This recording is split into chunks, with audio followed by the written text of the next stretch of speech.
আচ্ছা, সবাই এখন অ্যারেস্ট করা হয়েছে, তারা সব ওই সরোজী উদ্যানে আছে, মানে রেস্ট করছে।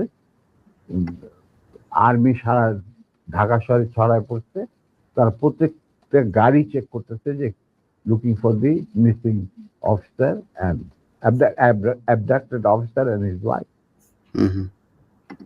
মাহবুবকে চাই নাকি? এটা তো সাংঘাতিক কথা। গাড়িতে তো বিশ্বাস করা যায় না বলে সে রেড টেলিফোন করতে, মানে হাত দিতে গেছে, রেড টেলিফোন বেজে উঠছে। কে? শেখ মুজিব। ফোন মাহবুব। তো উঠেছে, কে বলছে? আমি মাহবুব বলছি। বলে যে আমি প্রাইম মিনিস্টার মুজিবুর রহমান। বলে কি? জি স্যার বলেন। বলে কি তুই ইমিডিয়েটলি আমার বাসায়। এর মধ্যে chief of staff, deputy chief of staff, CGS, Khaled Mosharraf, এদেরকে ডাকানো হয়েছে, এরাও আসছেন। মেজর কর্নেল নুরুজ্জামান, রকিবানী চিফ, এরা উপস্থিত আসছেন সবাই। জিয়া রহমান অলসো কে, ডেপুটি চিফ। আচ্ছা, মাহবুব তখন বলে চলো। তখন লিটুদের গাড়িতে বসেই ও চলে আসলো। তো ওই গাড়িটা যখন গেল, গাড়ির নাম্বার দেখে আমি বুঝলাম যে উই আর সেফ, আমাদের মারবে না। কারণ এরা যখন এসে উপস্থিত হয়েছে, তার মানে things will be under control। আর সারা দেশে কি হচ্ছে এগুলো কিন্তু জানি না, মানে সারা ঢাকা শহরে। তখন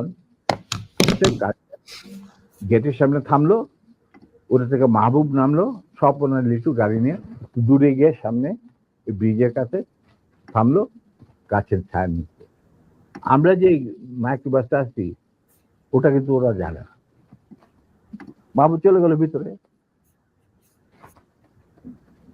ইন দি মিনটাইম আমি চিন্তা করছি যে আমি কি করব, কি করা উচিত। আমার ফার্স্ট ফিল্ডের রেজিমেন্টের লোকেরা মুজিবের গার্ড রেজিমেন্ট হিসেবে তখন নিয়ে যেত। আমি যদি একটা আওয়াজ দেই, তখন তো তারা সমস্ত ব্যারেল ঘুরাই দিবে। কিন্তু এর মধ্যে একটা ক্রস ফায়ারের সিচুয়েশনে কে মরবে কে বাঁচবে, এটাও তো একটা সমস্যা। এটা বোধহয় ঠিক হবে না। যেহেতু মাহবুব ভিতরে গেছে, লেটস সি হোয়াট হ্যাপেন।